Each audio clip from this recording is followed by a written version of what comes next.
Bab 1. Ras, dasar kamu nih. Bajuku basah tahu. Katanya kamu suka hujan hahaha. Ya tapi kan enggak mesti dilempar ke muka juga air hujannya. Awas aja. Aku kejar kamu. Kalau kamu suka hujan, berarti kamu enggak suka langit cerah dong. Enggak lah. Aku suka apapun yang Allah berikan. Karena semua itu adalah anugerah dan kita harus mensyukurinya. Petik 2. Itu pasti omongan ibu kamu juga kan? Ish. Apaan sih? Tahu aja lagi. Berkebalikan dengan kamu. Aku sangat membenci hujan. Kenapa memangnya? Petik 2. Karena hujan sering dikaitkan dengan penghalang dan kesedihan. 17 tahun kemudian, seorang pria bersetelan kemeja disertai jas dan celana hitamnya segera keluar dari dalam mobil mewahnya. Pria Arab dengan paras tampan dan berhidung mancung disertai mata hazelnya yang indah ini adalah CEO dari perusahaan Light Corporation. Dia adalah Rashid Abde Al-Hussein, pria yang baru diangkat menjadi direktur di perusahaan properti tersebut. Rashid tidak pernah menyangka ia akan kembali lagi ke negara yang pernah ia tinggali selama 5 tahun lamanya semenjak kelahirannya. Padahal, ia sudah mengubur semua kenangan itu dengan rapi. Kenangan yang mengingatkannya pada kejadian 10 tahun yang lalu. Tragedi kelam antara ia, keluarganya dan gadis itu. Rashid berjalan tegap melewati banyak karyawan yang membungkuk padanya. Setidaknya ia menyapa balik salah satu dari mereka lalu berjalan cepat menuju lift. Ia tak sendiri di sana. Ia ditemani oleh pengawal pribadinya bernama Kasim. Pria Arab bertubuh atletis dengan kulit kecoklatan itu baru 1 bulan ini bekerja sebagai pengawalnya. Rashid merekrutnya langsung dari Arab dan yang menjadi poin pentingnya juga ia bisa menguasai berbagai macam bahasa termasuk Indonesia. Itulah yang membuat Rashid memilihnya.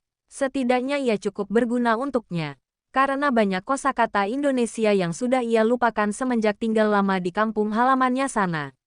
Rashid menoleh ke arah Kasim. Berapa banyak rapat yang harus saya hadiri hari ini? Tanya Rashid dengan bahasa Arab. Ada 5 jadwal rapat untuk hari ini. Namun sebelum menghadiri rapat pertama, Anda disarankan untuk mengadakan apel pagi di lantai ruangan Anda. Jawab Kasim dengan bahasa Arab juga. Atur saja, ucap Rashid lagi. Menyerahkan semuanya pada Kasim. Tampaknya ia cenderung tidak peduli pada beberapa hal dan tidak ingin repot. Saat pintu lift terbuka, baru beberapa langkah keluar lift. Sebuah pemandangan pias tersuguhkan di hadapan matanya. Seorang OG yang mengenakan hijab putih tampak terduduk setelah barusan didorong oleh seorang staf pria bahkan kini pria tersebut langsung melempar berkas ke atas kepalanya. Tanggung jawab kamu, berkas saya jadi basah, kan? Udah mati-matian saya buat malah dirusakin sama kamu. Ini materi buat meeting tahu. Pekik pria itu, Rashid menghela nafas. Sinetron sekali rasanya, ia tidak peduli. Ia langsung melewati mereka begitu saja. Bahkan pria yang barusan memaki gadis itu pun hanya bisa tertunduk saat mengetahui ada Rashid di sana. Ketika berjalan menuju ruangannya, ia mengingat jelas bagaimana ekspresi wajah gadis tadi yang tampak murung. Kelihatan sekali kalau gadis itu pasti akan menangis. Mungkin juga saat ini ia sedang menangis terseduh karena dimaki seperti itu. Mudah sekali ditebak, tapi sayangnya, Rashid tak peduli. Mau berapa banyak orang yang menangis di hadapannya. Ia tak peduli. Telah sejak lama ia terbiasa dengan perasaan acuh seperti ini. Hingga dirinya sendiri sadar kalau sifat itu akan terus melekat di dalam dirinya. Beberapa jam kemudian, setelah banyaknya menghadiri acara dan beragam pertemuan rapat, Rashid keluar dari ruang kerjanya. Ia berniat membuat minuman ginseng di pantry. Setidaknya itu baik untuk kesehatannya. Ia juga selalu terbiasa membuatnya seorang diri.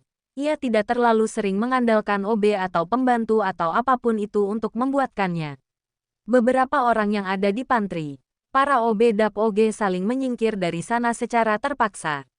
Tampaknya mereka sangat segan dengan pria intelek itu. Padahal suasana ketika itu hujan dan membuat mereka betah berlama-lama ada di sana. Tapi tampaknya kedatangan Rashid langsung mengubah semuanya. Ketika sedang menyeduh ginsengnya, Rashid tak sengaja mendengar suara dari ruangan sebelah pantry. 3 kali kesalahan dalam 3 hari bekerja. Kamu ini bisa kerja enggak sih? Pekik seorang pria, dan kesalahan yang kamu lakukan itu kesalahan yang enggak bisa ditolerir semua. Kamu tahu enggak sih? Saya malu sebagai HRD karena sudah mengangkat kamu sebagai karyawan baru. Lanjutnya lagi, dengan sangat berat hati saya ingin mengatakan hal ini. Mulai sekarang kamu dipecat. Bereskan semua perlengkapan kamu dan minta maaflah sama orang-orang. Ucap pria itu. Tak lama setelahnya pintu pun terbuka.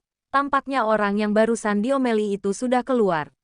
Rashid melihat sebentar keluar, melihat siapa orang yang barusan dipecat itu. Kedua mata Rashid melebar sesaat, ketika melihat dia adalah wanita berhijab yang tadi dilempar kepalanya dengan berkas.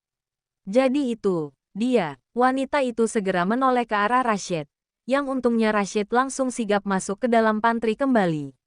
Hampir saja, bisa hancur reputasinya kalau ketahuan. Ia mencoba untuk kembali menyelesaikan tugasnya membuat teh ginseng. Mencoba mengabaikan apa yang barusan ia tangkap dan dengar. Ia duduk di kursi yang ada di sana.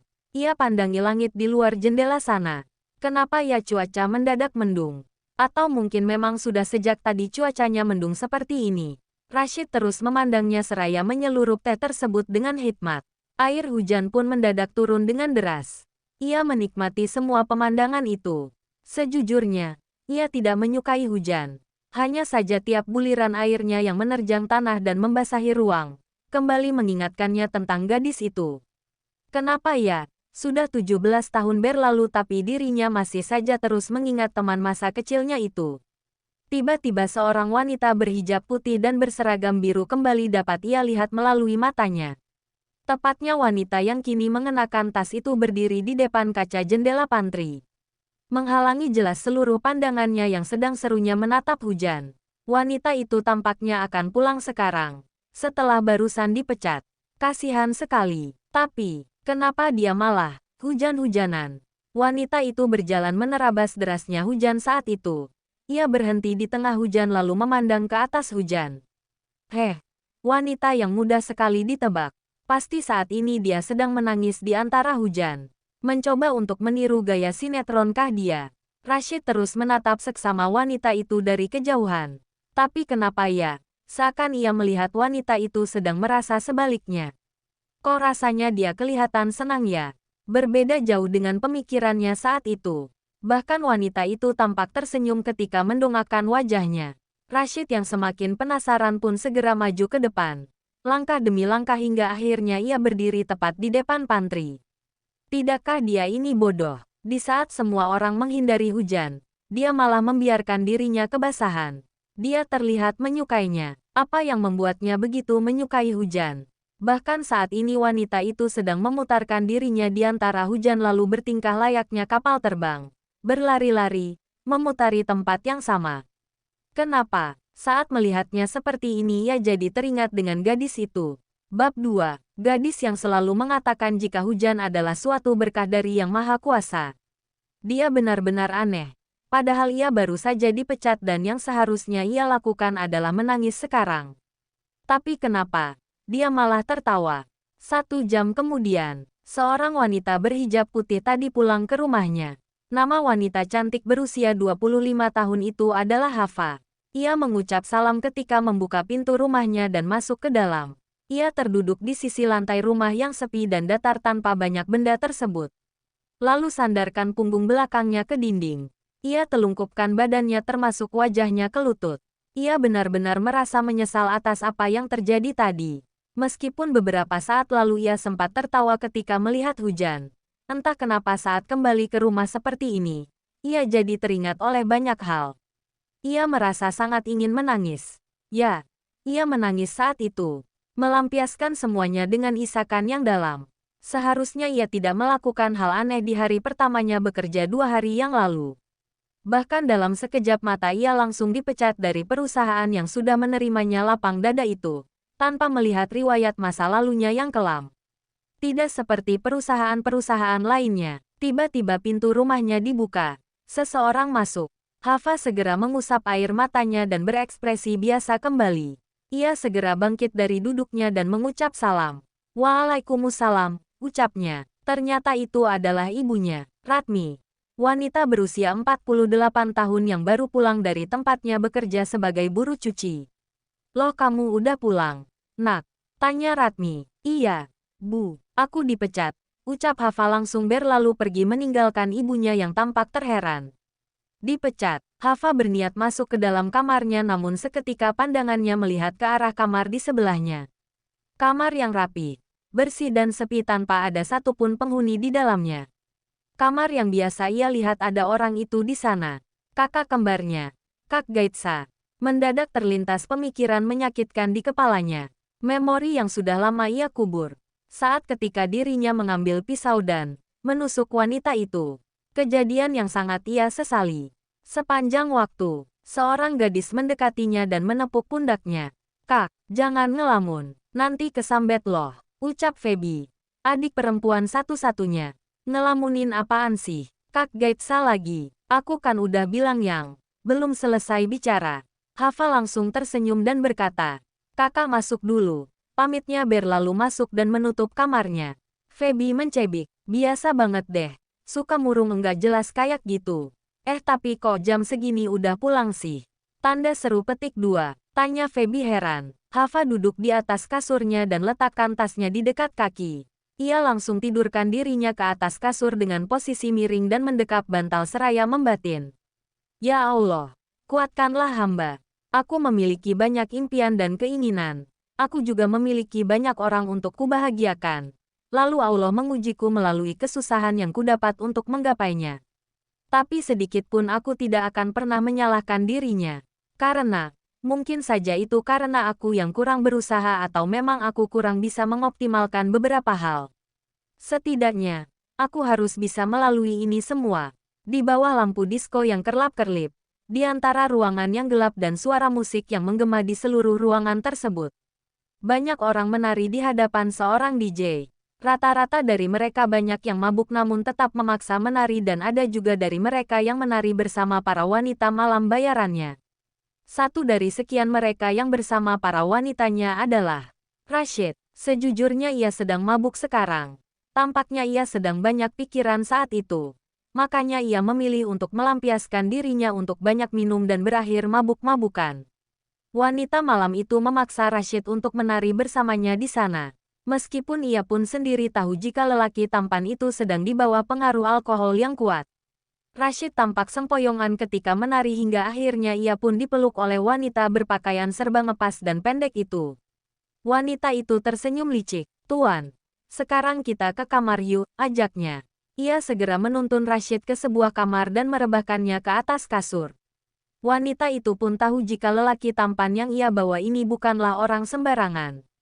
Ia tentu adalah sasaran empuk baginya yang tak akan pernah ia lepas. Ia pun bersiap akan membuka bajunya. Namun tiba-tiba saja Rashid tersadar dan langsung mendorong kasar wanita itu hingga terjatuh ke lantai.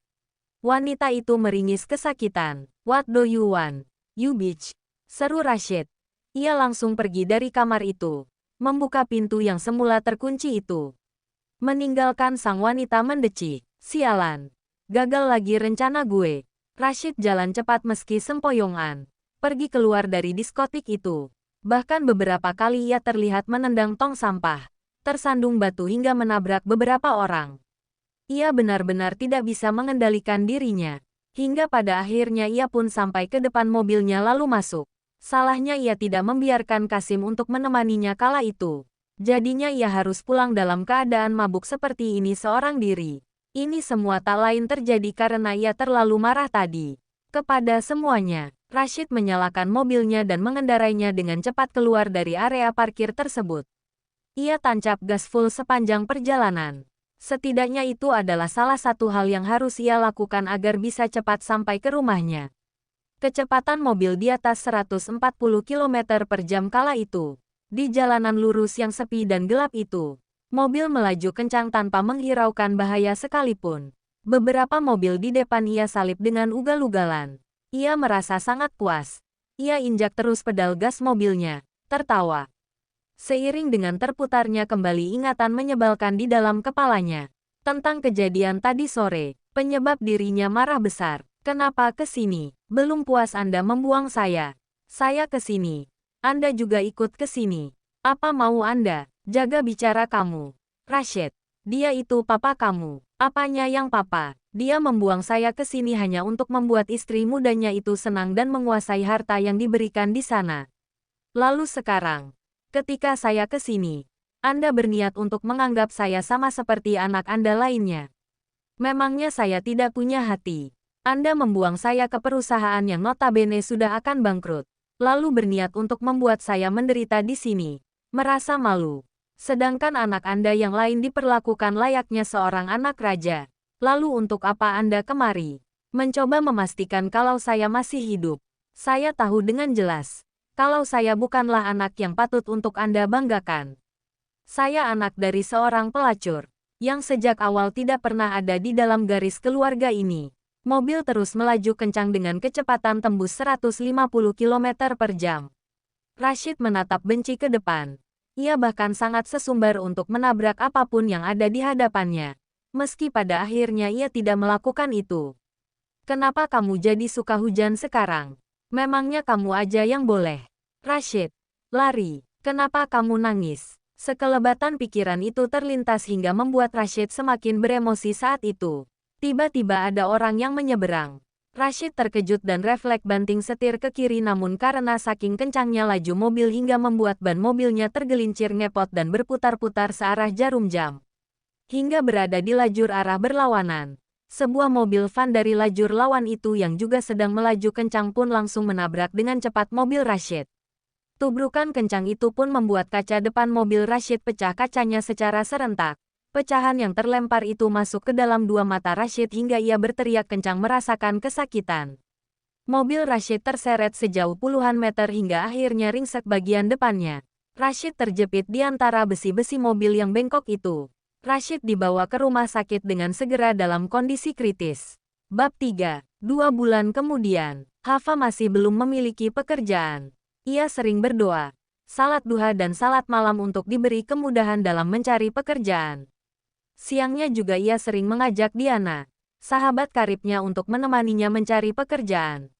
Namun tetap saja hingga sekarang hasilnya nihil. Sudah banyak perusahaan yang ia singgahi bersama Diana, bahkan bukan perusahaan juga seperti yayasan yang biasa menyalurkan orang bekerja sebagai babysitter, mengurus orang tua atau orang sakit sekalipun. Kini waktunya untuk Hafa sedikit melepas lelah dan menunggu apa yang sudah ia usahakan itu. Meskipun di samping itu ia masih terus gigih mencari-carinya melalui internet, mengirim lewat email termasuk lewat aplikasi juga. Tiba-tiba terdengar suara nada tinggi ibunya yang sedang berkata kepada seseorang di luar sana. Iya, saya bayar kok nanti. Pekik Ratmi kekeh, disusul oleh suara kasar pria setelahnya. Halah, pria itu menendang bangku dan membalikkan meja di depannya marah. Ini udah jatuh tempo. Lu pikir gue percaya sama orang kayak lu? Orang kayak lu itu banyak di dunia ini. Gue udah sering ketemu model kayak lu. Ucap pria itu yang tak lain adalah anak buah rentenir Mangkarta. Ratmi hanya menunduk, meski dalam hatinya masih tidak terima. Sekarang pokoknya enggak mau tahu. Uang 5 juta itu harus lo bayar sekarang juga. Ucap sang pria lalu disetujui oleh pria yang juga berpakaian preman di sampingnya. Ratmi mengernyit. Hah, tanda seru. Ya enggak adalah bang. Saya juga uang sebulan cuma cukup buat kebutuhan sehari-hari. Kalau enggak gitu ya enggak makan. Untuk melunasi utang segitu sekaligus ya saya enggak bisa. Bela Ratmi, ya kalau gitu jangan ngutang kalau akhirnya gak bisa balikin. Pekik pria tersebut. Hafa mengintip dari celah jendela kamarnya. Ia merasa prihatin dengan hal ini. Di dalam hati ia jadi merasa bersalah atas ini. Feby yang juga merasa penasaran dan takut pun mendekati Hafa. Kak, orang itu lagi ya? Tanyanya. Hafa mengangguk. Gimana ini kak? Aku takut. Tapi ibu kasihan ngadepin dia sendirian. Ucap Feby yang setelahnya langsung terdengar suara tubrukan sangat keras. Ternyata itu Ratmi yang kini sedang adu baku dengan pria tersebut hingga pada akhirnya pria preman itu pun melempar tubuh Ratmi hingga menubruk kursi. Hafa dan Feby pun langsung keluar dari kamar, segera mendekati ibunya. Salah satu dari mereka bahkan memeluk tubuh ibunya yang baru disakiti itu. Mereka saling menangis saat itu. Seakan tidak berdaya untuk melawan. Meskipun masih memiliki daya, karena memang mereka merasa jika tidak ada yang bisa mereka lakukan selain menerima yang pria itu lakukan. Karena mereka tidak mampu untuk memberikannya uang. Hafa maju ke depan. Anda keterlaluan. Apa Anda sendiri terima jika ibu Anda diperlakukan seperti ini? Pekik Hafa tidak terima. Halah, orang tua gue nggak pernah ngutang. Barusan itu hukuman buat dia. Pekik pria itu. Teman pria preman itu melihat keseluruhan tubuh Feby dari ujung ke ujung yang tampak cantik dan mulus. Ditambah lagi gadis itu sedang memakai celana pendek sekarang. Bening tuh cewek. Kalau si bos lihat pasti dia bakal kepincut buat jadiin dia istri kelimanya. Bisik temannya pada pria itu. Tentu jadinya sang pria itu pun jadi termakan oleh perkataannya. Ternyata saat dilihat-lihat juga gadis itu tampak mempesona, hingga membuat pria tersebut jadi memiliki rencana lain. Oke, gue bakal bantu beri keringanan. Bahkan gue bakal bantu supaya Mangkarta melunaskan hutang-hutang itu. Asalkan, ucap pria itu seraya merebut tangan Feby dan menariknya hingga tergeser ke sampingnya. Cewek ini bakal jadi istri kelima Mangkarta, ucap pria itu. Feby, Hafa dan Ratmi pun terkejut. Feby bahkan yang paling tidak terima dengan itu. Ia meronta-ronta, meminta dilepas tangannya, merengek. Hua, enggak mau. Ogah jadi istri kelima. Aku masih mau sekolah. Aku enggak mau kawin. Hua ibu. Kakak, Mangkarta juga kan giginya kuning. Kalau nyengir gigi emasnya nyembul gitu terus mengkilat-kilat gitu kena matahari. Ogah, kagak mau pokoknya. Rengek Feby seraya meronta. Harus maulah. Kalau enggak rumah ini bakal kita sita pokoknya. Tandas salah satu pria itu hingga setelahnya ia mendorong kembali Feby ke arah Hafa dan ibunya. Mereka kembali mengancam. Kita tunggu sampai 3 hari ini. Kalau enggak, nih cewek bakalan kita ambil. Pekik pria tersebut dan langsung pergi dari sana diikuti temannya. Feby menangis di pelukan Ratmi. Merengek. Ibu, aku enggak mau menikah sama Mangkarta. Aku pokoknya bakal kabur kalau disuruh nikah sama Mangkarta. Tangis Feby. Ratmi mengusap punggung Feby. Maafkan ibu ya, nak. Ini semua karena ibu. Ibu yang salah udah ngutang sama mereka. Ucap Ratmi ikut merasa sedih. Di antara mereka yang saling menangis, Hafa merasa sangat terpukul. Tentu ia sangat menyalahi dirinya sendiri yang tidak bisa banyak membantu mereka. Hafa ikut memeluk mereka dengan erat seraya membatin. Ya Allah, maafkan hamba. Tak lama, Hafa kembali lagi ke kamarnya. Ia melihat sekilas layar ponselnya menyala. Ternyata ada chat dari seseorang. Ia segera membukanya dan terkejut dengan isi dari chat tersebut. Selamat siang. Kami mengundang Anda untuk wawancara kerja dengan posisi sebagai asisten rumah tangga perawat pribadi orang sakit di perumahan Mutiara Gading Harapan Blok J1 nomor 1. Ditunggu kehadirannya siang ini pukul 12. Terima kasih. Hafa langsung terlonjak. Ia merasa sangat senang dengan undangan wawancara itu. Ia pun segera bersujud saat itu juga. Alhamdulillah ya Allah. Akhirnya, ada panggilan. Makasih ya Allah. Makasih banyak. Hafa langsung mengelus dadanya dan merasa sangat bersyukur atas itu. Beberapa jam sebelumnya, seorang pria tampan sedang duduk di kursi rodanya dengan pandangan menyorot ke atasnya. Meskipun tidak ada yang bisa ia lihat di sana selain kegelapan. Ternyata dia adalah Rashid. Setelah kecelakaan yang menimpanya seminggu lalu, setidaknya ada 2 hal menyakitkan terjadi pada dirinya. Pertama, matanya buta dan kedua, kakinya tidak bisa berjalan. Kornea matanya rusak disebabkan pecahan kaca yang masuk ke dalamnya lalu luka dari tabrakan membuat tulang ekornya terbentur. Ia merasa seperti ingin mati saja saat itu. Tidak ada lagi yang bisa diharapkan. Dioperasi pun hasilnya tidak akan mudah. Perbandingannya 70-30. Bagaimana bisa ia harus dihadapkan dalam situasi seperti ini? Kenapa dirinya harus selamat dalam perkara ini? Tanda seru. Hanya keajaiban yang bisa menyembuhkannya. Persetan. Tiba-tiba Rashid didekati oleh Kasim. Tuan, Nona Zahra sudah menghubungi pelamar yang akan bekerja sebagai asisten rumah tangga sekaligus perawat pribadi Tuan. Ini dokumen berkas miliknya, ucap Kasim seraya memberikan berkas tersebut. Namun Rashid langsung menepis kasar berkas itu hingga jatuh ke lantai. Ia menatap tajam ke atasnya seraya berkata, "Saya tidak memerlukan perawat." Tandas Rashid. Kasim mencoba memaklumi kemarahan tuannya itu. Ia sangat paham jika sang tuan masih belum sepenuhnya menerima keadaannya saat ini. Ia hanya terima saja apapun respon yang tuannya berikan itu. Tiba-tiba dari belakang muncul seorang wanita berbaju kurung dan memakai hijab panjang. Dia adalah Zahra, kakak perempuan satu-satunya Rashid. Zahra memungut berkas itu dan membacanya dengan lantang di depan Rashid, sengaja supaya didengar olehnya. Ia bacakan surat lamaran tersebut hingga akhirnya ke bagian pendidikan dan biodata. Hingga ketika disebutkan nama gadis itu Rashid langsung terkejut.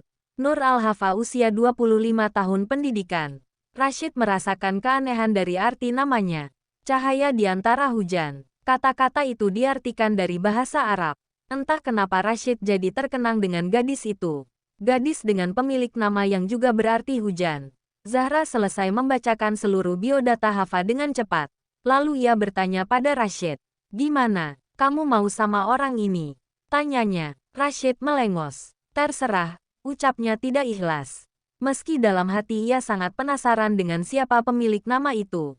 Bab 4. 1 jam kemudian, Hafa mencocokkan alamat yang ada di pesan undangan interviunya dengan nomor rumah yang terpampang di depan gerbang di hadapannya saat ini. Ini kali ya, batinnya. Seorang satpam mendekati Hafa ketika itu. Cari siapa? Tanya Tono. Saya menerima undangan interview untuk menjadi asisten rumah tangga atau perawat pribadi di rumah ini. Ucap Hafa. Oh, silahkan masuk Mbak. Ucap Tono segera membuka sedikit pagarnya agar Hafa bisa memasukkan motor tersebut ke dalam area rumah itu. Hafa pun menurut titahnya dan bawa motornya melewati gerbang. Hati-hati ya Neng. Kalau jatuh miskal. Wah juga enggak apa-apa. Ucap Tono diselingi tawa. Hafa takjub melihat betapa megahnya rumah mewah di hadapannya. Mirip istana. Setelah ia memarkirkan motor, ia segera berdiri di depan pintu lalu mengetuknya. Assalamualaikum, ucapnya hingga 3 kali hingga akhirnya pintu dibuka dan muncullah seorang wanita berkerudung hijau yang sangat cantik. Zahra tersenyum. Kamu yang melamar itu ya? Tanyanya. Iya, Bu, ucap Hafa gugup. Zahra menyuruhnya masuk dan menawarkannya duduk di sofa. Ia banyak bertanya mengenai Hafa layaknya sedang mewawancarai. Namun pembicaraan itu terkesan santai hingga terkadang Hafa jadi ikut tersenyum atau tertawa mengikuti alur cerita Zahra. Iya loh, dia itu susah banget ditaklukin. Kamu hati-hati deh diseruduk sama dia. Apalagi kalau pakai baju merah. Bisa ngamuk dia, ucap Zahra coba mengajaknya bercanda. Hafa tertawa kecil. Maklumlah ada masalah gitu pas masih kecilnya. Udah gitu dia itu orangnya jutek abis deh. Galak, suka marah-marah, semena-mena. Sedangkan saya sebagai kakaknya aja ngerasa beda jauh sama dia. Sampai perbedaan ini tuh kayak langit dan bumi. Dia doang loh yang beda karakternya. Saudara-saudaranya pun enggak ada yang sama kayak dia, ucap Zahra curhat. Hafa hanya tersenyum mendengarnya. Pokoknya kamu harus tahan banting ya kalau diperlakukan kasar sama dia. Sekeras-kerasnya seseorang pasti akan luluh juga sama orang yang tulus dan sabar. Kayak batu dan air aja gitu. Kalau bisa kamu pinter-pinter ambil hati dia ya. Pinta Zahra. Hafa mengangguk. Baik, Bu. Ya udah. Besok kamu kesini lagi dan ini sistem menginap ya. Kamu harus bawa tas baju-baju kamu kesini dan kamu pulangnya sebulan sekali yaitu jatuh di hari Minggu. Ucap Zahra yang setelahnya merembet ke soal gaji, jenis pekerjaan dan jam kerja. Hafa hanya mengangguk saja saat itu. Menyimak. Malam harinya, Hafa sudah menyiapkan perlengkapan baju yang akan dibawanya besok. Ia merasa sangat bersyukur dengan ini. Mudah-mudahan saja seterusnya akan terus berlalu baik seperti ini. Ya Allah. Makasih, batinnya. Esok harinya Hafa kembali mengetuk pintu rumah mewah itu dan Zahra membukanya. Menyuruhnya masuk. Gadis berkerudung biru itu mengikutinya seraya menenteng tas baju miliknya. Ia diarahkan menuju kamarnya. Sepanjang mengikuti Zahra, Hafa melihat keseluruhan rumah itu. Atap dan lantai keramiknya yang merupakan marmer. Sangat indah dan menawan. Ada beberapa tanaman dan guci juga sebagai pajangan. Hafa terkejut saat melihat ada satu lukisan yang sangat memicu perhatiannya di depan sana. Seorang anak perempuan berkerudung dan bergamis hitam sedang duduk di antara bebatuan karang. Langit mendung dan ombak yang pasang. Kenapa ya seakan ada kesedihan tersendiri ketika Hafa melihat lukisan itu. Zahra menoleh ke belakangnya. Ternyata benar dugaannya kalau Hafa tidak lagi mengikutinya. Ia beralih melihat ke arah mata Hafa yang terpaku pada lukisan di dinding sebelah kiri sana. Itu lukisan punya Rashid, pria yang akan kamu rawat setelah ini. Ucap Zahra. Oh gitu. Ucap Hafa yang setelahnya langsung kembali meneruskan perjalanannya mengikuti Zahra. Mereka akhirnya sampai di depan sebuah kamar kecil yang ukurannya hanya cukup untuk kasur tak terlalu besar dan sebuah lemari kecil. Tapi ada fasilitas berupa kipas angin, exhaust fan dan televisi juga di sana. Ini kamar untuk kamu. Kamu nanti bisa istirahat di sini dan tas kamu taruh sini aja. Ucap Zahra. Hafa pun segera menaruh tas itu ke dalam kamar dan kembali mengikuti Zahra pergi dari sana. Sekarang kita mau ke kamar Rashid. Pokoknya kamu harus terbiasa ya sama semua sikap dia. Soalnya kamu pelamar yang kelima dari sekian pelamar yang sebelumnya justru berakhir enggak tahan sama sikap dia, ucap Zahra. Baik, Bu, jawab Hafa. Kalau kamu digigit sama dia, gigit aja balik. Kalau perlu masukin aja ke kandang, ucap Zahra nyengir. Hafa tertawa kecil. Dia ini sebenarnya orang yang baik loh. Dulu bahkan dia punya banyak teman waktu kecil. Tapi setelah kejadian itu, dia jadi berubah, ucap Zahra tersenyum lirih. Hafa penasaran, kejadian apa? Tanyanya. Negara api menyerang, ucap Zahra. Hafa tertawa. Bukan, yah. Nanti juga kamu akan tahu, ucap Zahra terus berjalan hingga menepikannya ke depan kamar Rashid. Zahra membuka pintu kamar Rashid yang semula tertutup. Hafa penasaran seperti apa tuan yang akan ia rawat itu. Detik-detik ketika pintu itu terbuka, kedua mata wanita itu cenderung melebar ketika melihat seorang pria tampan sedang terduduk di kursi rodanya menghadap jendela di depannya yang terbuka, membelakangi mereka. Meski begitu Hafa pun tahu jika pria ini hanya sedang menikmati udara dan sejuknya angin yang berhembus. Pria ini, mungkin ada keturunan Arab, atau memang dia orang Arab asli. Hidungnya mancung, matanya tajam, alis matanya tegas. Sedikit brewok di garis dagunya dan wajahnya yang seputih susu. Dia benar-benar rupawan dan indah, seperti kakak perempuannya.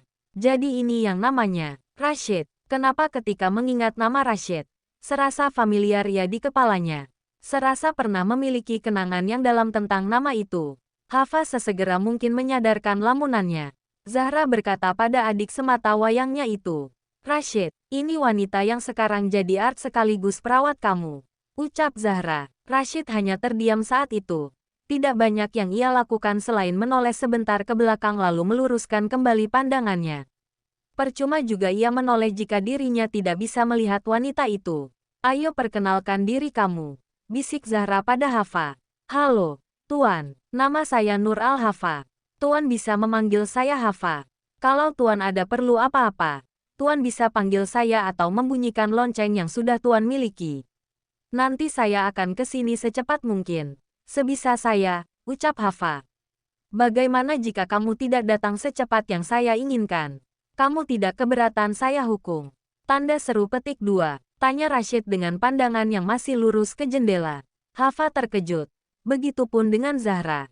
Rashid, Zahra memperingatkan agar sedikit menghormati. Gimana? Tanya Rashid menantang. Insya Allah siap, Tuan. Saya akan mencoba secepat mungkin datang untuk memenuhi kebutuhan Tuan. Sekalipun saya sedang melakukan pekerjaan saat itu. Ucap Hafa. Bagus. Ada banyak hal yang harus kamu lakukan dan patuhi. Selalu ingat bahwa kamu itu perawat saya, bawahan saya, pesuruh saya. Kamu harus melakukan apapun yang saya inginkan secepat, seefektif, sesigap dan sesiap mungkin. Intinya adalah harus tepat waktu. Ucap Rashid. Hafa mengangguk. Baik, Tuan, ucap perempuan berkerudung itu. Jika saya memanggil kamu dan mulai menghitungnya hingga 7 detik, kamu harus langsung berada di hadapan saya. Jika lewat dari itu, maka kamu akan saya suruh kelilingi satu rumah ini dan bukan lari biasa tapi lari sambil jongkok. Layaknya seekor katak, ucap Rashid dengan logat bahasa Arabnya. Hafa menunduk. Baik, Tuan, ucapnya. Rashid tersenyum licik. Ia bisa menggunakan wanita ini sebagai mainannya. Bentuk rasa pelampiasannya atas semua luka yang ia dapat belakangan. Zahra menarik tangan Hafa dan berbisik. Kamu bisa kan kuat menghadapi dia? Tanya Zahra. Hafa mengangguk seraya tersenyum. Iya. Enggak apa-apa kok, ucapnya. Jikapun aku menolak, apakah aku memiliki kemungkinan untuk mendapatkan pekerjaan dengan mudah? Batin Hafa. Sekarang kamu bisa buatkan makanan buat kita kan? Katanya kamu jago masak ya? Tanya Zahra. Iya, Mbak. Mau masak apa Mbak? Tanya Hafa pada wanita berkerudung itu. Jangan yang susah-susah dulu deh. Soalnya saya belum belanja juga. Oh iya, besok pagi kita belanja ya ke pasar. Nanti saya unjukin tempatnya, ucap Zahra. Baik, Mbak, ucap Hafa. Kamu bisa masak apa? Di dalam kulkas sih ada ayam mentah belum dimasak, ujar Zahra. Apa ya? Kalau ayam rica-rica Mbak mau? Tanya Hafa. Mau. Boleh, kamu bisa. Tapi kamu lihat dulu deh bumbu dapurnya ada enggak di kulkas. Pinta Zahra. Oh, oke, ucap Hafa langsung bergegas menuju dapur dan periksa kulkasnya sesuai titah wanita itu. Ternyata masih ada. Ia pun mulai memasak ayamnya. Ketika sedang merebus ayam dan mengulek bumbunya, tiba-tiba Hafa mendengar suara lonceng bunyi berulang-ulang. Hafa pun dengan sigap segera meninggalkan pekerjaannya itu dan pergi menghadap Rashid ke kamarnya. Secepat mungkin ia berlari bahkan sampai di dalam hatinya juga ikut berhitung karena khawatir melebihi waktu yang dijanjikan. Hafa berdiri dengan cepat di hadapannya yang masih terduduk di kursi roda. Dalam waktu 20 menit saya ingin di hadapan saya sudah ada ayam bakar disertai susu jahe, ucap Rashid. Tetapi, Tuan, saya sudah buat bumbu untuk rica-rica dan ayamnya juga sudah direbus. Ucap Hafa, saya enggak mau tahu. Pokoknya 20 menit dari sekarang harus ada ayam bakar di depan saya bersama susu jahe, ucap Rashid. Baik, Tuan, ucap Hafa tertunduk. Ia segera pergi dari sana dan menuju dapurnya lagi. Ia menghela nafas dan tersenyum seraya membatin. Aku bisa, aku pasti bisa. Hafa segera mematikan kompornya lalu cari tempat panggangan di kolong meja sana. Ia bersihkan terlebih dahulu karena berdebu. Ia buatkan bumbunya di blender lalu lumuri ayam yang barusan direbus dengan bumbu tersebut beserta kecap asinnya. Ia taruh 2 potong ayam ke besi panggangan di atas kompor yang menyala namun agak diberi jarak saat itu. Ia terus pegang besi tersebut agar ayamnya masak secara rata di semua sisi. Rashid berteriak dari kamar sana. Jangan lupa saya terus hitung dari sini. Sekarang sudah 15 menit saya menghitung. Pokoknya 5 menit lagi ayam bakar itu harus sudah ada di hadapan saya beserta susu jahe. Pekik Rashid. Hafa merasa deg-degan saat itu. Ia cemas jika dalam 5 menit itu dirinya tidak bisa memenuhi keinginannya dengan baik. Di sela tangan kanannya membakar ayamnya. Tangan kiri Hafa coba menjangkau gelas di rak sebelah kiri.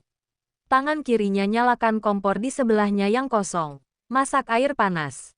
Tangan kirinya ambil selembar teh celup lalu masukkan ke dalam gelasnya. Di sela tangan kanannya membolak-balikkan ayam yang dibakarnya. Ia masukkan air panas itu ke dalam gelas dengan tangan kirinya. Hingga ia yang dibuat terburu-buru tak sengaja menyenggol gelas tersebut dan membuatnya jatuh serta pecah. Hafa langsung menyesali hal itu dan merasa dirinya sangat bodoh. Tapi ia tidak memiliki waktu untuk membersihkan pecahan gelas itu. Ia segera ambil gelas lain dan taruh kembali teh celup ke dalamnya disertai air panas dan susu. 5 menit berselang, Hafa pun sudah menyiapkan ayam bakar beserta nasi di dalam satu piring di hadapan Rashid disertai segelas susu jahe. Hafa berkata pada Rashid, "Ini, Tuan, ayam bakarnya sudah jadi," ucap Hafa. "Ya terus kamu mau saya makan sendiri? Memangnya kamu tidak melihat kalau saya buta?" Tandas Rashid. Hafa langsung tersadar dan segera berkata, Maafkan saya, Tuan. Saya tidak bermaksud. Jadi sekarang saya suapi Tuan ya?" Tanya Hafa. Rashid terdiam melengos. Yang berarti mengiyakan perkataan itu. Sepertinya ia tidak mau berbasa-basi. Hafa segera menyodorkan sesuap nasi serta ayam bakar itu ke mulut Rashid. "Dibuka ya, Tuan, mulutnya," pinta Hafa. Rashid pun membuka mulutnya dan memakan suapan itu. Namun baru beberapa kali kunyah. Ia langsung muntahi saat itu juga. "Apaan ini?" bentaknya. Bab 5. Hafa tersentak sekaligus gentar saat dibentak seperti itu. "Ini ayam masih mentah. Kamu ya kira-kira dikit. Masa saya makan makanan yang masih mentah?" Pekiknya. Maafkan saya, Tuan. Saya enggak bermaksud. Saya hanya mencoba menyediakan semua sesuai waktu yang diberikan. Kalau tidak, sekarang saya buatkan lagi ya, Tuan. Tapi saya meminta waktunya agak lama. Soalnya ini ayamnya agak tua dan harus dimasak lama, ucap Hafa. "Kamu itu apa enggak pakai otak? Otak dipakai buat apa? Pajangan. Dalam waktu 20 menit kamu bisa beli langsung pecel ayam depan sana. Kamu sendiri tadi ngelewatin tempat itu kan? Di samping pecel ayam juga ada yang jual susu jahe. Dalam waktu 15 menit pun kamu sudah bisa mendapatkan keduanya. Ucap Rashid. Hafa merasa sangat terpukul mendengarnya. Kedua telinganya serasa penuh oleh semua penekanan itu. Ia tertunduk. Ingin menangis. Tidak ada perkataan yang ia keluarkan selain, maafkan saya, Tuan. Maafkan saya, ucapnya dengan suara kecil. Ya sudah sekarang kamu pergi. Beli cepetan. Titahnya, Hafa segera pergi setelah mengatakan, baik, Tuan. Tak lama setelahnya Zahra melihat betapa berantakannya dapur saat itu. Gelas pecah di lantai. Panci berisi ayam rebus yang tidak ditutup. Kecap yang berceceran di sekitar kompor dan tempat gula maupun tempat teh yang belum ditutup. Loh kok dapur berantakan gini sih? Batin Zahra. Ia langsung mendekati Rashid di kamarnya. Ras, kok dapur berantakan gitu? Kamu pasti suruh Hafa yang aneh-aneh kan? Tebak kakaknya itu. Memangnya kenapa? Toh itu bagian dari pekerjaannya juga kan? Tanya Rashid. Rashid, jangan hanya karena dia pekerjamu. Kamu berhak melakukan hal apapun ke dia. Gajinya di sini juga cuma sedikit kok. Ngapain sih kamu ngelakuin hal seenaknya terus? Tandas Zahra. Rashid hanya terdiam saat itu. Masuk kuping kanan keluar kuping kiri.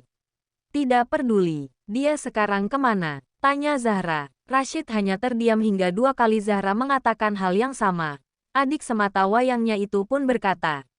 Dia beli ayam bakar di depan. Tandas Rashid. Zahra terkejut. Apa? Kan dia mau masak ayam rica-rica tadi. Memangnya kamu enggak mau? Tanya Zahra. Udahlah kak, ngapain sih bela dia? Dia lagi menjalankan tugasnya kok, ujar Rashid. Kakak heran deh sama kamu. Kenapa malah beli ayam bakar? Astagfirullah. Jadi ayam yang kakak beli tadi belum dimasak? Tanya Zahra. Rashid hanya diam. Masih tidak peduli. Kamu yang egois dan semaunya sendiri. Papa udah mau pulang loh sekarang. Dan waktu juga udah sore. Udah waktunya jam makan juga. Nanti masaknya enggak keburu. Asal kamu tahu. Yang ada di rumah ini itu bukan hanya kamu aja. Tandas Zahra. Rashid terdiam. Ia masih kekeh dengan prinsipnya jika ia tidak bersalah apa-apa dalam urusan ini. Hafa pun mengetuk pintu dan masuk ke dalam seraya mengucap salam. Assalamualaikum. Waalaikumsalam. Jawab Zahra ketika didekati oleh Hafa yang membawa sebungkus ayam bakar. Maaf ya, Hafa, saya jadi enggak enak sama kamu, ucap Zahra. Iya mbak, enggak apa-apa, ucap Hafa. Ini uangnya, ucap Zahra seraya memberikan uang 50.000 ke tangan Hafa. Saya enggak ada kembalian. Sebentar ya, mbak. Saya keluar dulu mau nukerin. Ucap Hafa bergegas pergi namun Zahra menolak dan menahan tangannya. Udah jangan. Ini uangnya buat kamu. Jangan dikembaliin. Ucap Zahra tersenyum. Hafa segera menolak. Kebanyakan mbak. Harganya cuma 14.000. Ucap Hafa. Udah enggak apa-apa. Udah sekarang kamu suapi Rashid ya. Pinta Zahra. Iya, ucapnya. Hafa segera mengambil ayam bakar itu dari dalam bungkusan lalu letakkan di antara piring dan nasi putih itu. Saya suapi ya, Tuan. Hafa perlahan suapi Rashid. Rashid mau tak mau pun menerima suapannya lalu mengunyahnya. Zahra yang melihat hal itu hanya menghela nafas seraya menggeleng. Kenapa adiknya ini perlahan jadi semakin kekanakan tingkahnya? Dia jadi bertingkah semaunya. Ah, benar. Nyatanya bukan hanya kali ini saja dia seperti itu. Akan tetapi sudah sejak dulu. Sejak tragedi yang terjadi 17 tahun yang lalu. Hari ke hari ia jalani masa-masanya bekerja di bawah tekanan Rashid. Namun Hafa jalani semua dengan ikhlas dan hanya berserah diri padanya. Jikapun memang itu adalah jalan yang harus ia tempuh, Hafa benar-benar pasrah. Rashid terus menyuruhnya melakukan pekerjaan dengan cepat dan tepat waktu. Jika Hafa tidak segera hadir di depannya ketika dipanggil, ia akan dihukum sesuai yang ia katakan beberapa waktu lalu. Dan ya, di hari ketujuh dirinya bekerja. Hafa tidak tepat waktu hadir di depannya dikarenakan ia sedang kesusahan karena gas mati. Ia harus membelinya terlebih dahulu di warung. Ia juga yang ketika itu sedang menahan sakit maknya karena belum sempat makan. Lantas pada akhirnya pun memutari satu rumah itu dengan jalan jongkok. Benar-benar puas Rashid ketika Hafa melakukan hukuman konyolnya itu. Saat itu ia tidak tahu jika wajah Hafa semakin memucat, hingga akhirnya ia pun pingsan. Kebetulan ia sedang jalan jongkok menuruni tangganya, yang membuatnya harus terguling jatuh dari tangga hingga menyebabkan suara gaduh. Rashid terkejut mendengar suara itu, apalagi saat itu Zahra sedang pergi ke supermarket. Ia berasumsi jika yang jatuh barusan adalah Hafa yang sedang ia suruh untuk jalan sambil jongkok di lantai 2 rumahnya. Ia pun berteriak memanggil Kasim yang sedang berjaga di depan rumahnya ketika itu. Lalu Hafa pun dipangku dari sana, segera dibawa ke rumah sakit. Malam harinya, Hafa sudah kembali dari rumah sakit. Ia menolak untuk dirawat lebih intensif. Pada akhirnya Kasim hanya menurut saja dan mengantarnya kembali lagi ke kediaman Rashid. Kasim tampak khawatir ketika melihat Hafa jalan pincang. Ia menarik tangan Hafa dan berbicara dengannya. Hafa terkejut. Kasim segera melepas tangannya. Saya harap kamu tidak merasa sakit hati atas semua sikap tuan muda, ucap Kasim.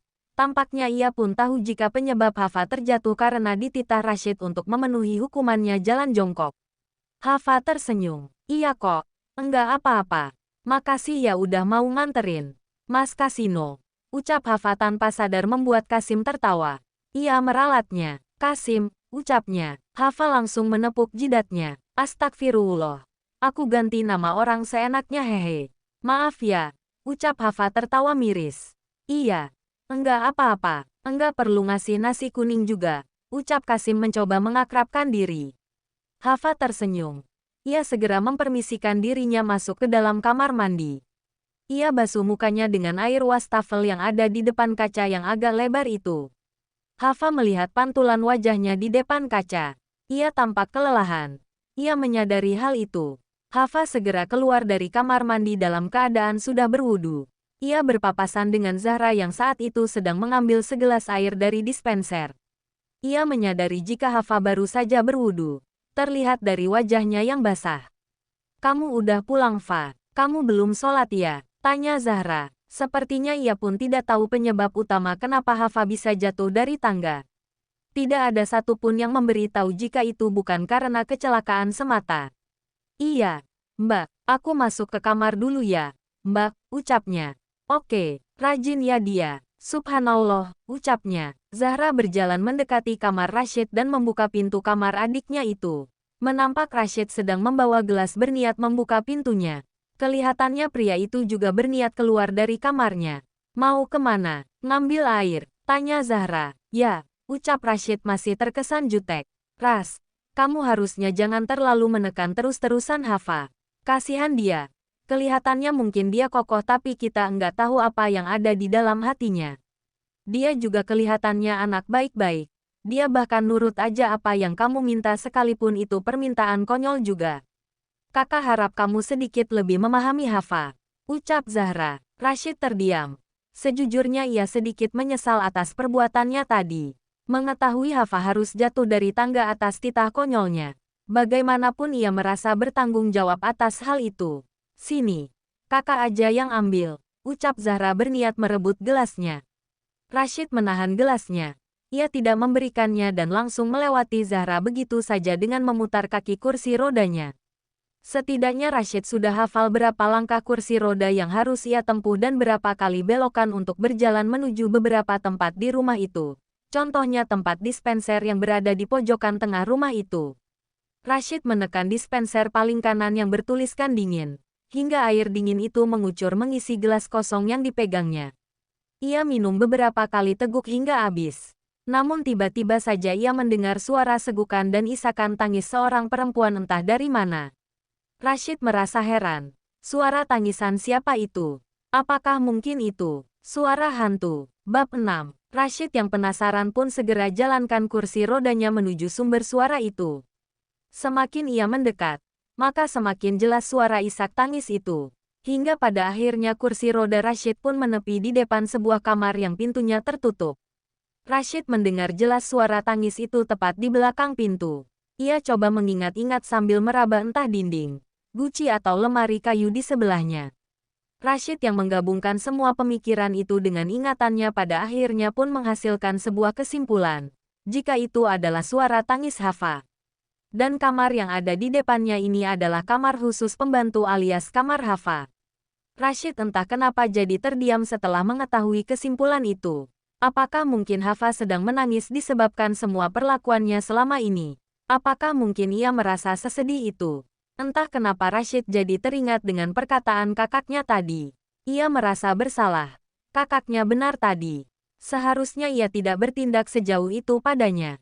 Seharusnya ia tidak bertindak keterlaluan. Kenapa ia perlahan berubah jadi orang yang semena-mena begini?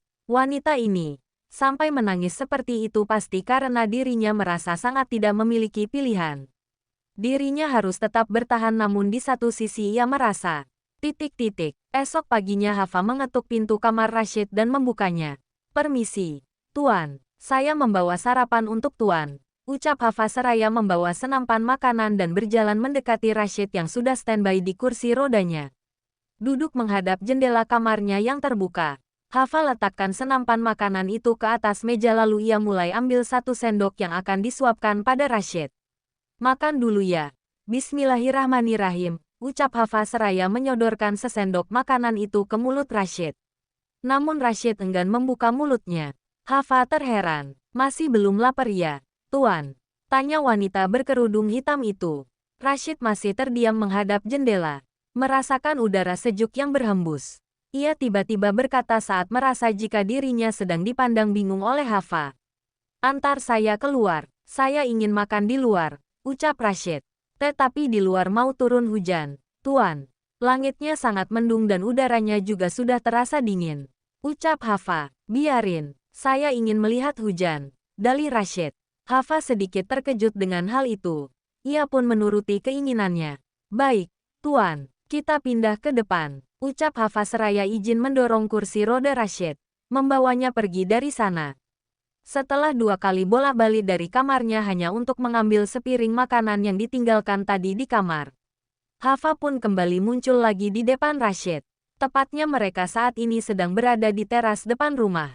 Baru akan menyuapinya. Rashid berkata, kaki kamu pincang. Ucap Rashid yang langsung mengejutkan Hafa ketika itu. Ternyata dia memperhatikan itu sejak tadi. Iya, Tuan, enggak apa-apa, cuma luka ringan. Besok-besok juga sudah sembuh, dalih Hafa. Rashid terdiam. Hafa kembali memberikan suapan padanya. Namun lagi-lagi Rashid berkata, saya ingin ke taman. Bukan ke sini, ucap Rashid yang cukup tahu jika itu hanya di teras depan rumahnya. Maaf, Tuan, tapi sudah turun hujan. Lagi gerimis sekarang. Saya takut hujannya makin besar, ucap Hafa. Rashid pun terdiam. Hafa segera bersiap menyuapinya lagi. Rashid kembali berkata, maafkan saya, ucap pria itu yang lantas mengejutkan Hafa. Kamu pasti sangat terluka karena saya belakangan ini. Maafkan saya, ucap Rashid to the point. Hafa memandangnya tanpa berkedip. Dia barusan mengatakan apa? Mendengar perkataannya barusan tak pelak membuat Hafa merasa sangat tersentuh. Wanita berkerudung itu tersenyum. Iya, Tuan, enggak apa-apa kok. Saya enggak merasa keberatan. Karena itu memang sudah tugas saya. Ucap Hafa. Bohong, ucap Rashid yang langsung membuat Hafa terkejut. Kenapa seakan Rashid jadi berubah perhatian? Tapi pada nyatanya pun lelaki itu tidak mengatakan apa-apa lagi setelahnya. Pria ini cenderung diam, seakan melupakan perkataan aneh yang diucapkannya barusan. Tapi anehnya Hafa merasa lebih sedikit diperhatikan. Meskipun ada perasaan senang di hatinya namun Hafa menangkis semua perasaan itu dan coba menyadarkan dirinya. Ia kembali suapi Rashid dan kali ini pun pria itu membuka mulutnya, memakannya dengan lahap. Kali ini apa yang kamu masak? Rasanya enak. Apakah ini makanan Indonesia juga? Tanya Rashid. Hafa terkejut. Dia barusan mengatakan enak. Iya, Tuan, ini makanan Indonesia. Namanya rendang, ucap Hafa. Lain kali masak ini lagi, ucap Rashid. Iya, nanti saya buat lagi, ucap Hafa gugup. Meski ia tangkis semua perasaan canggungnya itu dengan terus menyuapi Rashid. Selagi Rashid melahap makanannya, hujan turun deras. Rashid merasakan kesejukan udara saat itu, yang terasa dingin dan menyegarkan. Rashid terus mendongak ke arah atas. Seakan merasa penasaran dengan fenomena alam yang begitu ia rindukan itu. Entah kenapa baru kali ini ia merindukan hujan. Tapi sayangnya kemungkinan ia bisa melihat hujan lagi sulit. Ya, tidak mungkin. Apa yang membedakan hujan di hari ini dengan di masa lalu? Apakah warnanya masih sama? Apakah bentuknya masih sama? Tanya Rashid dan langsung ditatap lama oleh Hafa. Apakah dia sangat ingin melihat hujan? Iya, masih sama seperti hujan di masa lalu. Entah itu warna ataupun bentuknya, ucap Hafa. Rashid mulai memejamkan matanya mendongak ke atas. Coba merasakan kesejukan udara saat itu. Sangat nyaman dan damai. Perasaan ini seperti terputar kembali ke masa di mana ia bermain hujan dengan orang itu. Hafa diam-diam memperhatikan Rashid seperti itu. Mungkinkah dia juga menyukai hujan? Atau dari hujan dirinya mengingat suatu hal di masa lalu? Entah kenapa Hafa jadi penasaran dengan kehidupannya di masa lalu. Apa kamu menyukai hujan? Tanya Rashid. Suka. Saya sejak kecil menyukai hujan. Jawabnya gugup. Saya tidak menyukai hujan sejak 17 tahun yang lalu. Saya sempat skeptis antara suka atau tidak suka. Karena dulu saya pernah memiliki teman yang mengatakan jika hujan tidak harus dibenci. Tapi semenjak tragedi itu terjadi, saya jadi kembali membencinya, ucap Rashid. Hafa terdiam menyimak perkataannya. Lagi-lagi, dia menyebut kata tragedi di masa lalu, 17 tahun yang lalu. Apa sebenarnya yang terjadi di hari itu? Entah kenapa Hafa jadi semakin penasaran. Meskipun itu hanya sekedar rasa ingin tahunya saja, tidak ada maksud apapun. Meskipun sekarang saya masih membencinya, lalu yang saya lakukan sekarang hanya mencoba untuk memahami apa yang gadis itu katakan waktu dulu. Dan hasilnya, memang tidak seburuk itu, ucap Rashid tersenyum dalam keadaan yang sama seperti tadi, yaitu memejamkan mata dan mendongak ke atas. Hafa ikut tersenyum. Entah kenapa ia mulai sedikit memahami pria yang ia sebut tuan itu. Hafa malu-malu memaksa berkata, kalau boleh tahu, apa yang menyebabkan tuan berpikir seperti itu? Tanya Hafa. Mungkin itu bagian dari rasa pelampiasan saya. Tingkah saya yang kekanak-kanakan, ucap Rashid. Hafa terdiam menatapnya. Rashid kembali berkata, seperti dia menjadi sebuah penghalang akan suatu hal dan pertanda kesedihan. Padahal itu adalah pemikiran konyol. Menyalahkan dan melampiaskan sesuatu pada suatu hal itu tidak baik, kan? Saya hanya sedang mencoba menyadarinya saja, ucap Rashid. Hafa tersenyum. Entah ini hanya perasaannya atau bukan. Hafa hanya merasa seakan ia baru menemukan sosok Rashid yang tidak pernah ia lihat sebelumnya. Kamu sendiri kenapa menyukai hujan? Tanya Rashid. Sebenarnya saya menyukai apapun yang Allah berikan. Karena itu adalah bagian dari anugerah. Entah cerah atau hujan, tiap keadaan cuaca yang Allah berikan selalu mengandung manfaat darinya, ucap Hafa. Rashid yang mendengarnya langsung tersentak. Ia terdiam seakan menyimak perkataan itu. Meskipun setelahnya ia sesegera mungkin berkata, apa yang membuat kamu berbicara seperti itu? Apakah mungkin ada seseorang yang pernah mengatakan hal itu? Tanya Rashid penasaran. Rasanya ia seperti mengingat kembali perkataan orang itu yang juga mengatakan perkataan yang sama. Enggak ada yang mengatakan hal itu sih sama saya. Itu hanya sekedar pemikiran saya sendiri, ucap Hafa. Di dunia ini, orang sepertimu sangat jarang. Bisa dibilang yang akan mengatakan hal seperti itu mungkin jarang. Apa memang benar itu semua berasal dari pemikiran kamu sendiri? Tanya Rashid. Sepertinya itu perkataan yang pernah dicontoh oleh ibu saya, ucap Hafa. Kedua mata Rashid langsung melebar sesaat. Jantungnya berdegup kencang. Perkataan ini mirip dengan yang dikatakan gadis itu di masa lalu. Tidak, ini pasti salah. Ini semua pasti hanya kebetulan saja dan kenapa hatinya seperti berbunga-bunga ketika mendengar ucapannya barusan.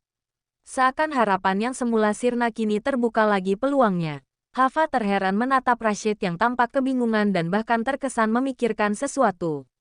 Kenapa Tuan? Apa ada yang salah dari perkataan saya? Tanyanya. Enggak, ucap Rashid gugup dengan wajah sedikit dilengoskan. Entah kenapa baru kali ini Rashid menemukan wanita yang sangat mirip dengan orang itu. Bahkan kini dirinya penasaran akan suatu hal dari wanita ini hingga dirinya berkata, saya ingin melihat wajah kamu, ucap Rashid. Wanita berkerudung dengan penampilan anggun itu terkejut. Kenapa pria ini mendadak? Bab 7. Saya penasaran seperti apa wajah kamu. Apakah dengan melihat wajah kamu, saya bisa memastikan jika kamu adalah orang itu? Tanya Rashid yang membuat Hafa kembali dikejutkan oleh perkataannya. Maksud Tuan gimana ya? Tanya Hafa tidak mengerti. Rashid segera menyadarkan dirinya. Maaf. Saya hanya melantur barusan. Sekalipun saya dapat melihat pun saya tidak akan mungkin ingat wajah orang yang sudah menghilang 17 tahun lalu. Lupakan saja, ucap Rashid. Hafa tersentak. Orang yang menghilang 17 tahun yang lalu. Apakah tragedi di masa itu telah menghilangkan seseorang yang begitu berarti di matanya? Apakah dia semirip itu denganku? Batin Hafa. Malam harinya Rashid kembali membunyikan loncengnya. Hafa yang saat itu sedang setengah tertidur pun langsung bangkit dari kasur dan keluar kamar. Ia segera hampiri kamar Rashid dan ketuk pintunya. Rashid terus membunyikan loncengnya karena tidak mendengar suara ketukan pintu itu. Hafa pun segera membuka pintunya. Ada apa Tuan? Tanya Hafa. Tolong saya, ada makhluk aneh menyentuh saya barusan, ucap Rashid. Hafa coba mencari di mana makhluk aneh yang dikatakan olehnya. Pada akhirnya pun ditemukan. Duh. Kok bisa ada kecoa ya di kamar Tuan? Batin Hafa. Hafa pun segera mengambil 2 carik tisu dan bersiap akan menergap kecoanya. Ia jalan menyelinap dan sepelan mungkin untuk mendekati kecoa. Dalam hitungan ketiga pun Hafa langsung menggenggam kecoanya dengan tisu. Tapi Hafa langsung melotot kaget saat melihat di tisu itu tidak ada kecoanya sama sekali. Hafa tiba-tiba mendengar teriakan Rashid melengking jelas. Lebih kaget lagi saat melihat ada kecoa di atas kepala Rashid. Tentu saja Rashid sangat panik ketika itu, sampai tidak berani menggerakkan kepalanya sekalipun dan hanya bisa berteriak panik. Hafa tertawa geli melihatnya seperti itu. Rashid menegurnya, lancang kamu ketawain saya, tandasnya. Hafa langsung mingkem. Maaf Tuan, ucapnya. Cepetan ambil makhluk ini dan singkirkan. Titahnya. Hafa pun segera mengambil kecoanya. Ia jalan perlahan ke arahnya seiring tangan itu berniat akan mengambilnya lalu tangkap dengan cepat. Cepat buang. Titahnya sambil menggidik geli. Hafa segera pergi keluar membuangnya. Lalu balik lagi ke kamarnya. Sudah cuci tangan kamu? Tanya Rashid. Sudah Tuan, balasnya. Ya udah balik lagi ke kamar, titahnya. Hafa mengiyakannya lalu pergi. Baru mau masuk ke kamarnya. Loncengnya kembali berbunyi. Hafa merasa heran. Ia pun kembali ke kamar Rashid. Iya Tuan, tanyanya. Maaf tadi sudah membentak kamu, ucapnya seraya memalingkan wajah. Hafa tersentak. Iya Tuan. Enggak apa-apa, ucap Hafa jadi berbalik canggung. Dia sampai memikirkan hal itu. Oh iya, kamu lagi ngapain di kamar? Belum mau tidur kan? Tanya Rashid. Belum Tuan, balasnya. Ya udah. Tolong cari apakah di dalam kamar ini ada lubang yang membuat kecoa barusan masuk. Saya takut kecoa lainnya muncul lagi di kamar saya, ucap Rashid. Iya Tuan, saya cari dulu, ucap Hafa yang langsung mencari apakah ada lubang di dalam kamar itu. Akan tetapi ia tetap tidak menemukan lubang apapun di sekitar sana, selain pintu kamar mandi yang agak renggang bawahnya. Apakah mungkin dari sana ya? Hafa baru akan mendekatinya kembali.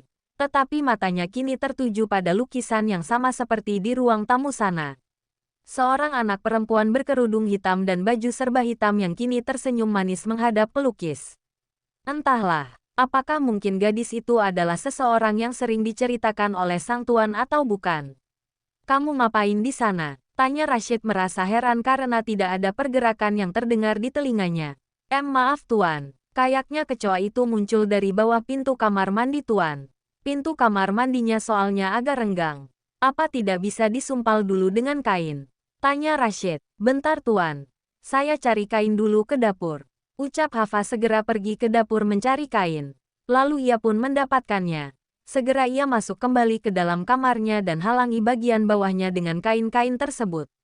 Sudah Tuan. Ucap Hafa. Ya udah sana balik, titahnya. Hafa mengiyakannya dan segera pergi kembali menuju kamarnya. Baru akan masuk ke dalam kamar. Lonceng kembali berbunyi. Hafa merasa heran. Ia pun balik lagi ke depan kamarnya. Iya Tuan, tanyanya. Kamu belum mengantuk kan? Tanyanya. Sebenarnya ia sudah mengantuk. Tapi tidak enak juga kalau bicara jujur. Belum Tuan, ucapnya. Ya udah. Tolong temani dan jaga saya sampai tertidur. Kamu ambil kursi lalu duduk di depan sana. Saya takut kecoa itu tiba-tiba muncul lagi. Dan khawatirnya yang kamu katakan itu salah. Bisa saja itu bukan muncul dari lubang kamar mandi. Saya tidak percaya aja sama kamu, ucap Rashid. Hafa segera mengiyakannya. Baik tuan. Ucapnya seraya ambil kursi dari luar lalu masukkan ke dalam kamar. Ia duduk di sana, tepat di sebelah pintu. Sesekali Hafa melihat ke arah tuannya yang sedang mencoba untuk memejamkan mata, mengatur posisinya senyaman mungkin untuk tertidur. Hafa mulai menguap. Meski begitu ia masih tetap terjaga dan melihat ke bawah sana, khawatir kecoa tiba-tiba muncul. Hafa kini mengalihkan kedua matanya melihat ke arah lukisan anak gadis tadi. Ia terus terpaku pada lukisan itu, hingga pada masanya.